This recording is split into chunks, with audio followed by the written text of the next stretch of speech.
या ठिकाणी ओळखले आणि त्या संदर्भात आपण प्रेस कॉन्फरन्स केला.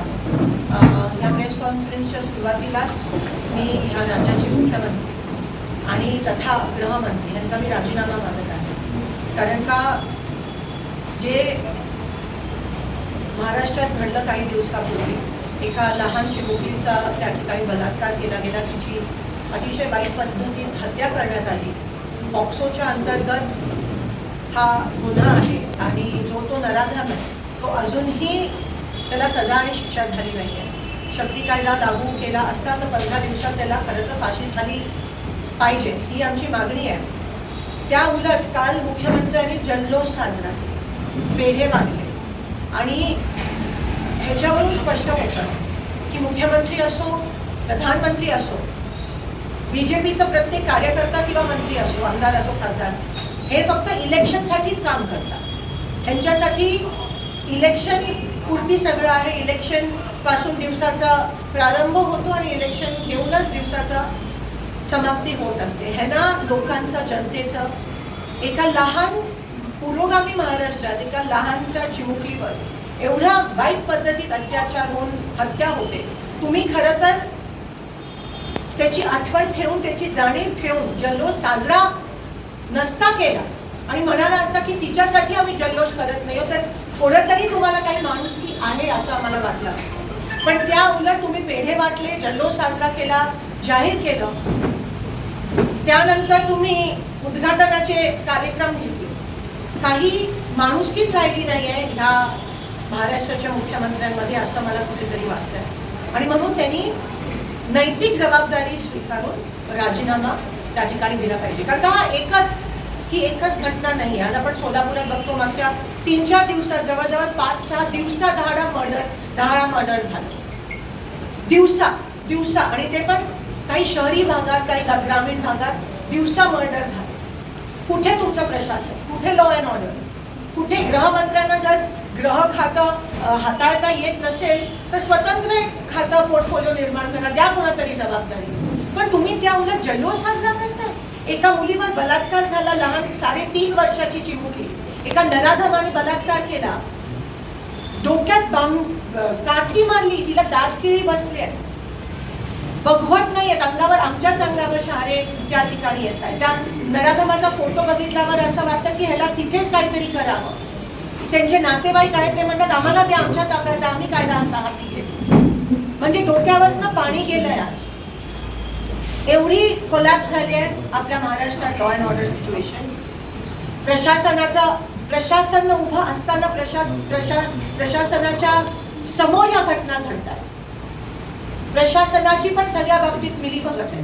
दिवसाधारे वाळू उपसा चालू आहे, त्यामुळे पाणी सोडत नाहीये. त्या विषयावर मी नंतर. पण आज पॉक्सोच्या अंतर्गत सोलापुरात पण मागच्या आठवड्यात खूप मोठा पॉक्सोच्या अंतर्गत नाबालिग मुलींची प्रेग्नन्सीच्या केसेस आल्या. त्यांना पॉक्सोच्या अंतर्गत आपल्याला आयडेंटिटी नाही सांगू शकत तरी त्या सगळ्या महिलांची आयडेंटिटी त्या ठिकाणी हॉस्पिटल प्रशासनाकडून लोकांना पब्लिक डोमेनवर ठेवण्यात आली. म्हणजे काही राहिलीच नाहीये. नाही गांभीर्य राहिलं, ना माणुसकी राहिली, ना जाणीव राहिलं. आणि हे पुरोगामी महाराष्ट्र. एकेकाळी इथे काहीच व्हायचं नाही. आज आपल्या दुसऱ्या राज्यांसारखी क्राईम रेट चालली आहे. महिलांवर होणारे पॉक्सोच्या अंतर्गत जेव्हा पॉक्सोचं प्रमाण वाढतं तेव्हा त्या राज्याची लोकांमधली पुरुषांमधली पेक्षा जास्त सत्ताधाऱ्यांची विकृत मानसिकता दिसून येते. आणि ही सत्ताधाऱ्यांची विकृत मानसिकता आहे. कारण का जेव्हा आपल्या घरातल्या मुलीवर असं होतं, मुख्यमंत्र्यांची पण मुलगी आहे, 2 सेकंड काय जेव्हा आपण ते बघतो टीव्हीवर तेव्हा अंगावर शहारा होतो. आणि मग ते सगळं असताना तुम्ही जल्लोष साजरा करता, तुम्ही पेढे वाटता. त्या नराधमाला ताबडतोब फाशी झाली पाहिजे. शक्ती कायदा जेव्हा आमची सत्ता होती तेव्हा आम्ही त्या समितीमध्ये होती, आम्ही अंमलात आणलेला. निर्भयानंतर आपण तो शक्ती कायदा महाराष्ट्र राज्यात आणला. तो लागू करा, त्याची अंमलबजावणी करा. कसली भीती आहे तुम्हाला? विकृत मानसिकता आणि ती वाढत चालली आहे महाराष्ट्रात. का? कारण का वरपासून खालपर्यंत हे जे गुन्हेगार आहेत त्यांना सपोर्ट आहे.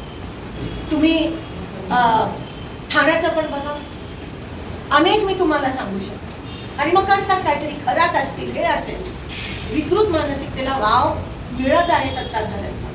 आणि मग तुम्ही महिला आरक्षणाचा विषय घेता, आणि मग तुम्ही महिलांचं सशक्तीकरणाचा विषय घेता, आणि मग तुम्ही महिलांना संरक्षण देण्याचा, अहो जे आहे आता जे चालू आहे, तुम्ही त्याला जर सजा दिली तर कोणाची हिंमत होणार नाही.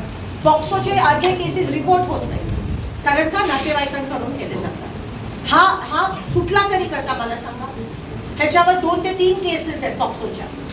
सुटला, पॉक्सो एवढा सिरियस कायदा आहे, सुटला कसा? कोणी बेल दिली, कोणी सोडलं? ही कारवाई, हे नेक्सस आहे, हे पूर्णपणे वरपासून खालीपर्यंत नेक्सस आहे, खालपर्यंत. आणि गृहमंत्री मजा करत फिरत आहे, गांभीर्य राहिलं नाहीये. रेप्स होत आहेत तर होऊ देत, लहान मुलींवर बलात्कार होत आहेत तर होऊ देत, लहान मुलींची चेचून हत्या होते तर होऊ देत. तिच्या तोंडात म्हणे पीएम रिपोर्टच्या नुसार सॉक्स फोडला गेला, कारण का तिने आवाज नाही करता आला. नशीब, आता तरी नशीबच म्हणावं की CCTV फुटेज सापडलं, नाही तर ओडिशामध्ये पण काय हालत आहे, सापडल्यावर गुन्हा दाखल होतो. तसंच महाराष्ट्रात होत चाललंय. दुर्दैव, वाईट वाटतं एक महिला प्रतिनिधी म्हणून आम्हा सगळ्यांना, की शासनच काही करायला तयार नाही, मुख्यमंत्री स्वतः काही करायला तयार नाही. म्हणून या गोष्टीचा निषेध करते. आम्ही काँग्रेस पक्षाच्या माध्यमातून गृहमंत्री तथा मुख्यमंत्री देवेंद्र फडणवीसांचा राजीनामा मागतो. पूर्णपणे प्रशासन वरपासून खालपर्यंत हे बदललं गेलं पाहिजे. आज जर कोणाला जाणीव नसेल, तुम्ही संविधानाची शपथ घेऊन ह्याच्यात येता, पण आज तुम्हीच जर रेपिस्ट असेल, बलात्कारी असतील, बाळू माफिया असतील, गुन्हेगार असतील, जर तुम्ही त्यांना पाठीशी घालत असाल तर तुम्हाला ना प्रशासनात ना शासनात राहण्याची काही अधिकार नाही. ताबडतोब राजीनामे द्यायला पाहिजे, सस्पेन्शन्स घ्यायला पाहिजे, आणि त्या नराधमाला ताबडतोब सजा फाशीची मिळाली, अशी आमची मागणी आहे.